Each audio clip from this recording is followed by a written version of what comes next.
John 7:47. Responderunt ergo eis Pharisai, numquid et vos seducti estis? Therefore the Pharisees replied to them, have you all also been led astray? Here, those guards who were supposed to have arrested Jesus but didn't because he amazed them with his speech are upbraided by the Pharisees, who ask another question of their own. That's the first thing to recognize when parsing the structure of this sentence.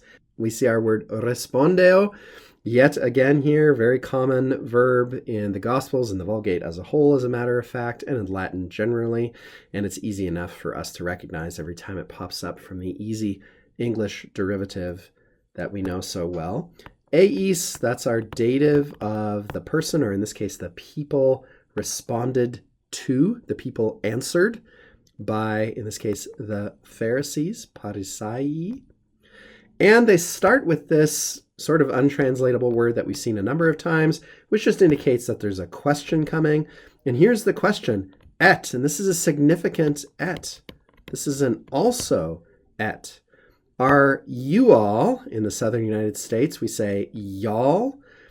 Are y'all, or excuse me, rather we should say have, in the past tense, have y'all been led astray?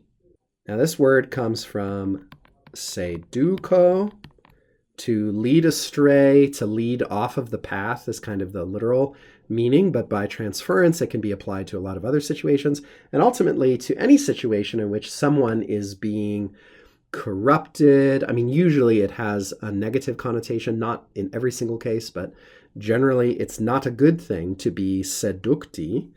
And what about parsing this verb? So this is another compound verb, just like we saw in the last verse, with an important difference.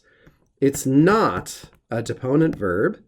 It is truly passive. Forma passiva et sensus quoque passivus.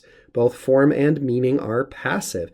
Have you been, so passive and perfect and plural, second person plural, have you all been led astray? And we have to understand by this man and his teaching.